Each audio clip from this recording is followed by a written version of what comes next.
Every night, no matter the weather, something walks down our street whistling softly.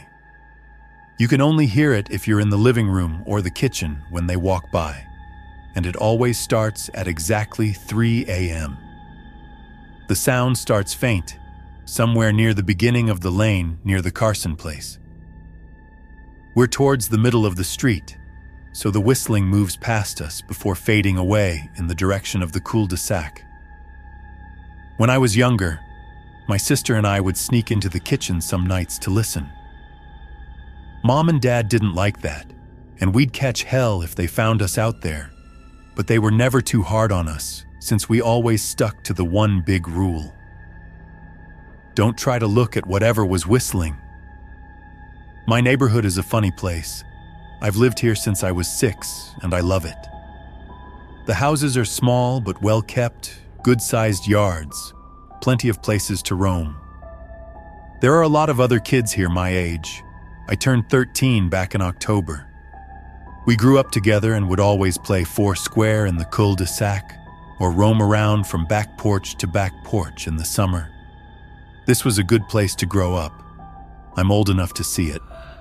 And there's only the two strange things here: the night whistling and the good luck. The whistling never bothered me much. Like I said, I couldn't even hear it from my bedroom. But Mom and Dad don't like talking about it, so I've stopped asking questions. My dad is a strong guy, tall and calm. He has an accent since he moved to the US as a kid. His family, my grandparents, they're from the islands. That's what they call it. My dad, the only time he isn't so calm is if the whistler comes up. He talks a little quicker then, eyes move faster, and he tells us not to think about it so much and to always remember the one rule, the big rule. Don't try to look outside when the whistler goes past. Not that we could look even if we wanted. See, there are shutters on the inside of every window, thick pieces of heavy canvas that pull down from the top and latch to the bottom of the window frame. Each latch even has a small lock, about the size of what you'd find on a diary. My dad locks those shutters every night before we all go to bed and keeps the key in his room. My mom, I don't know what she thinks about the whistling. I've seen her out in the living room before at 3 a.m. when the sound starts. I could see her if I cracked my door open just an inch to peek. She's not out there often. At least I haven't caught her much. But once or twice a month, I think she sits out there on our big red couch just listening. The whistler has the same tune every night. It's cheerful. Remember how I said there are two odd things about where I live? Well, besides our night whistler, everyone in my neighborhood is really lucky. It's hard to explain, and Dad doesn't like us talking about this part much either. But good things just seem to happen to people around here a lot. Usually, it's small things, winning a radio contest, or getting an unexpected promotion at work, or finding some arrowheads buried in the yard. You know, the authentic kind. The weather is pretty good, and there's no crime, and everybody's gardens bloom extra bright in the fall. A million little blessings, I've heard my mom say about living here. But the main reason we stay here, why we moved here in the first place, is my sister Nola. She was born very sick, something with her lungs. We couldn't even bring her home when she was born, only visit her in the hospital. She was so small, I remember, small even compared to the other babies. A machine had to breathe for her. We moved into our house here to be closer to the hospital. As soon as we moved here, Nola started getting better. The doctors couldn't figure it out. They chalked it up to whatever they were doing, but we all could tell they were confused. But my parents knew. Even I knew. Nola getting better was just another of the million little blessings we got for living in our neighborhood. So that's why we stayed even after we found out that, for every small miracle that happens here every day, now and then, some bad things happen. but they only happen if you look for the whistler. See, our neighborhood has a welcoming committee. They show up with macaroni casserole and a gift basket and a manila folder whenever someone new moves in. They're very friendly. 4 people showed up when we moved in 7 years ago. The committee made small talk, gave me a Snickers bar, and took turns holding Nola. It was her first week out of the hospital, so they were extra careful. Then the committee asked to speak to my parents in private, so I was sent to my room where I still managed to hear nearly every word. The welcoming committee told my parents about how nice the neighborhood was. Really exceptionally. Hard to explain kind of nice. And then they told my parents about the even harder to explain whistling that happened every morning at 3:03 and ended at the tick of 3:05. The group, our new neighbors, warned my parents that the whistling was quiet, would never harm or hurt us, as long as we didn't look for what was making the sound. This part they stressed, and I pushed my ear into the door, straining to hear them. People who went looking for the whistler had their luck change, sometimes tragically. A black cloud would hang over anyone that looked. Anything that could go wrong would. The manila envelope the committee brought over contained newspaper clippings, stories about car crashes and ruined lives, public deaths, and freak accidents. Not everyone dies, I heard the head of the committee tell my dad. But the life goes out of them. Even if they live, there's no light in them ever again, no presence. My mom, I could tell she wasn't taking it seriously. She kept asking if this was some prank they play on new neighbors. At one point, my mom got angry, accused the committee of trying to scare us out of our new home, asked them if they were racist on account of my dad being from the islands. My dad calmed her down, told her he could tell our new neighbors were sincere and they were just trying to help us. He explained that he grew up hearing these kinds of stories from his mom and that he knew there were strange things that walked among us. Some of those strange things were good and some were bad, but most were just different. After the committee left, Dad went out to the hardware store, bought the canvas blinds, the latches, and the locks, and installed them on every window in the house after dinner. That first night in our new house, I crept out of my room at 3 a.m., only to find my dad awake sitting on the living room couch, holding my baby sister. My dad held up his finger in a shh motion, but patted the couch next to him. I sat and we waited. At exactly 3 a.m., we heard the whistling. It came and it went, just like our neighbors said. The whistling returns each night, and we never look and we enjoy our million little blessings every day. Nola breathes on her own, and she's grown into a strong, clever girl. My dad even joined the welcoming committee. We don't get new neighbors often. Why would anyone want to leave? But when a new family moves in, my dad and the committee bring them macaroni casserole, a gift basket, and the manila folder. I can always tell by the look on my dad's face when he comes back if the family took the committee seriously, or if we'd be getting new neighbors again very soon. Not long ago, a family moved in directly next to us. The previous owner, Ms. Maddie, passed away at age 105. She'd lived a good, long life. Our new neighbors seemed like they'd fit in just fine. They believed the welcoming committee, took my dad's advice about the locking shutters since they had a young child of their own. Whatever newspaper clippings were in that manila envelope, whatever evidence, my dad never let us see. But I imagine it must have been awfully convincing since our neighbors got along with no issues for the first month. One night, when our new neighbors had to leave town, they sent their son, Holden, to stay with us. He was 12, a year under me in school. I didn't know him well before that night, but as soon as his parents dropped him off after dinner, I could tell it was going to be a bad time. Do you know who was always out there whistling every night? Holden asked the moment the adults left the room. The three of us were sitting in the den, some Disney movie playing idly on the television. My sister and I exchanged a glance. "We don't talk about that," I said. "I think it's that weirdo that lives in the big yellow house on the corner," Holden said. "Mr. Tolles?" my sister asked. "No way, he's really nice." Holden shrugged. "Must be a psycho killer then." Nola tensed. "We don't talk about it," I repeated. "Let's go in my room and play Nintendo." We spent the next few hours playing games, eating popcorn, and then watching movies.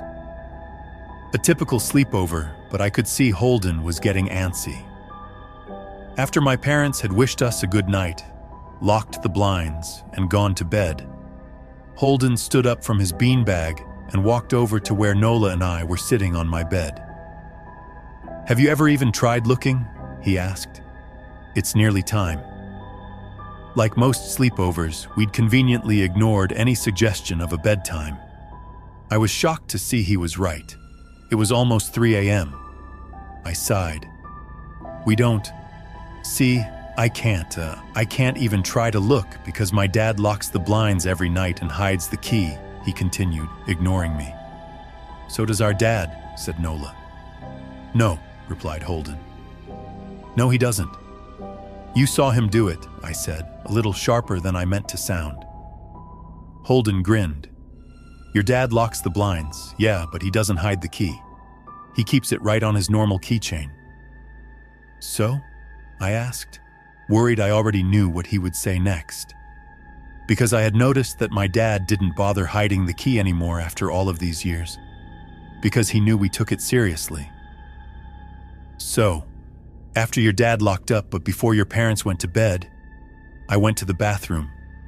And on my way, I may have peeked into their room, and I may have seen your dad's keychain on his nightstand. And I maybe went and borrowed the key to blinds." Nola and I stared, and his grin only grew wider. "You're lying," I said. Holden shrugged. "You can check if you want. Just open your parents' door and look. You'll see his keychain right there on the nightstand." "Stay here," I told both of them. "Don't move a muscle." If Holden wasn't lying, my dad would be angry. Beyond angry. I was scared thinking about it, but more scared of an open window with the whistler right outside. I opened the door, barely an inch, and looked in, but it was too dark to see. Taking a deep breath, I walked into the room. 2 steps into the dark, I froze. The whistling started, and I could hear it clearly, from my parents' room. I never realized, but they must have heard the sound every night since we moved into the house. They never told us. I don't think I could have slept through it. I stood there, listening to the whistling come closer, unsure whether I should turn on a light or call out for my dad. Soft sounds from the living room brought me back to reality. "Nola!" I yelled, running out of my parents' room. Holden and Nola were standing near the front door next to a window. Holden wasn't lying. I could see him fumbling with the lock on one of the blinds. I heard a click. He did have the key. Holden let out a quick laugh. Nola stood next to him, hunched up, afraid but maybe curious. The whistling was right outside our house now. "I think I made a sound," called out. I can't remember. Time felt frozen, clock hands nailed to the face, but I found myself moving. I'm not fast. I've never been athletic. Somehow, though, I covered the space between myself and Nola in a moment. My eyes were locked on her, but I heard Holden pull the blind all the way down so it could release. I heard the snap of it start to raise, and I heard the whistling just on the other side of the window. But I had my arms around Nola and I turned us so she was facing away from the window.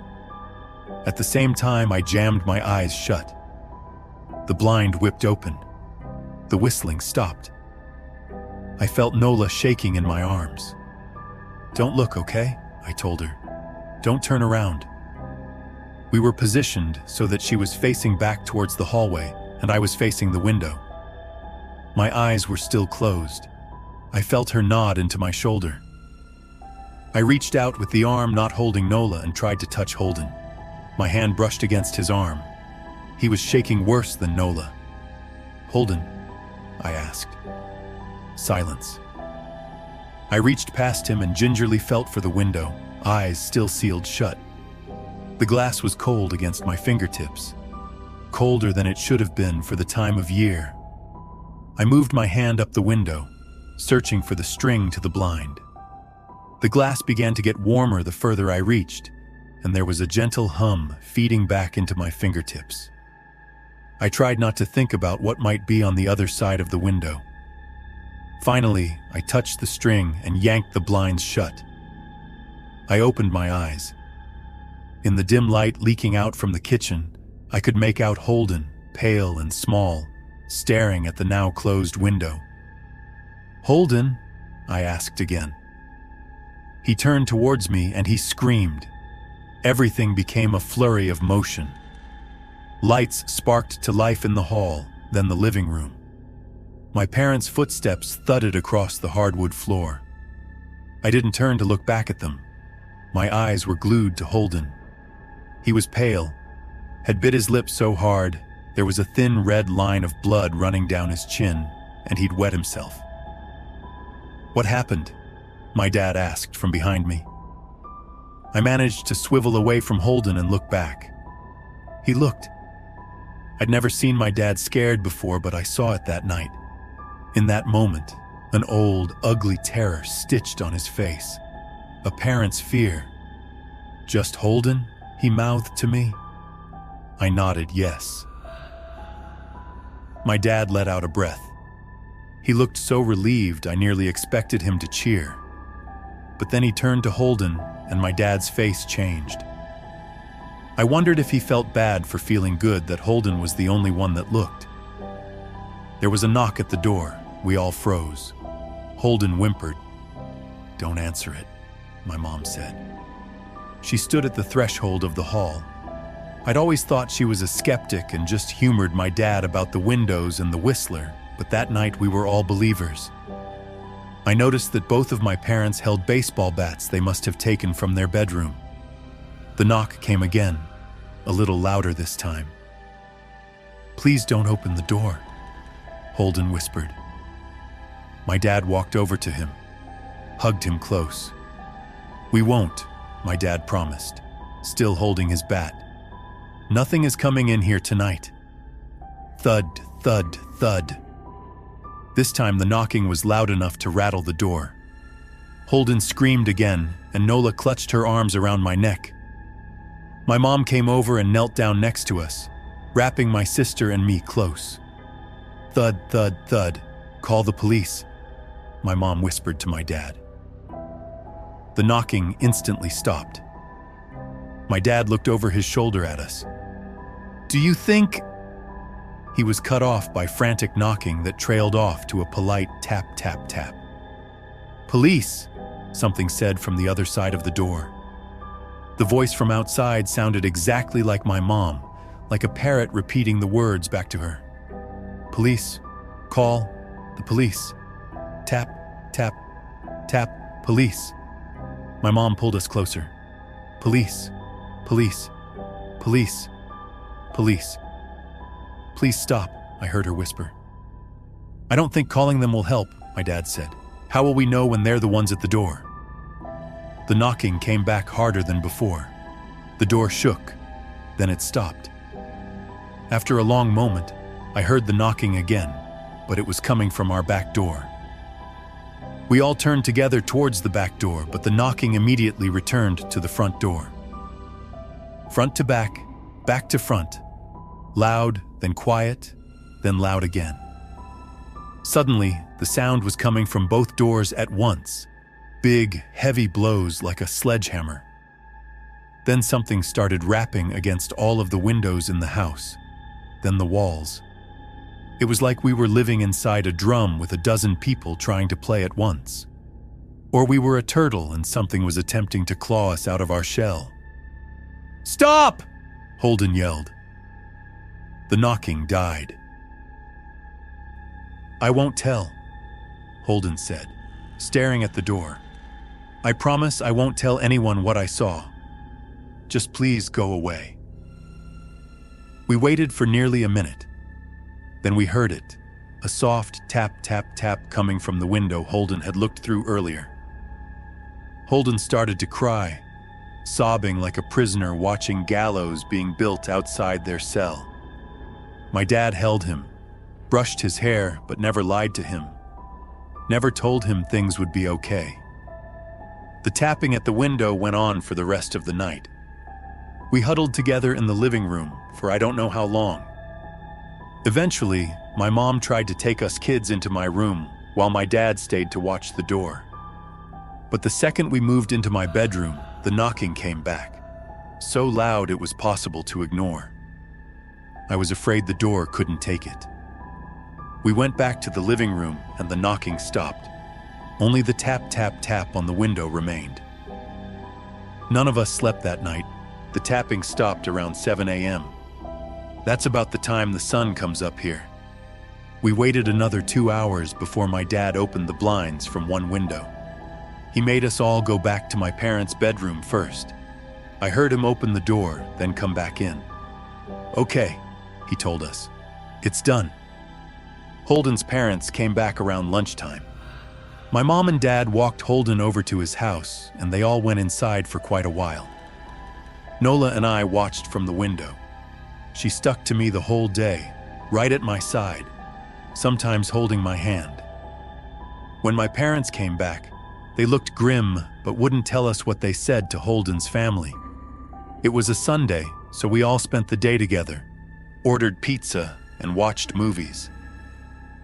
That night, everyone slept in my room, Nola and my mom in the bed with me, my dad in a chair he'd pulled over. There was no knocking that night or any night since. We didn't see much of Holden or his parents for the rest of that week, but by Thursday, there was a moving truck in their driveway. Nola and I watched them packing up the whole afternoon after school. What sticks with me most is how tired Holden and his parents looked. All three had the same pallor, grim mouths and lightless eyes. Even from across the street, I could tell something was very wrong. Holden and his family were gone before sunset. I remember what the original welcoming committee said to my parents when we moved in. "Not everyone who looks at the Whistler dies, but even those that live have the light go out of them, and the rest of their lives are full of misfortune. A million little tragedies." I think Holden's parents must have looked, either to comfort him if they didn't believe or share the burden if they did. I watch Nola some days, happy and young and alive, and I wonder if I'd been slower. If she'd looked out the window that night, would I have looked too? To comfort her? To share that burden? I'm glad I don't have to find out. We still live in that house, in that neighborhood. We still hear our Whistler walking past every night. The blessings, the luck, the good things here are too good to leave. But we're careful. We don't have friends over to spend the night anymore. And my dad hides the key to the blinds very, very well. Not that I've gone looking. Some things you just don't need to look for.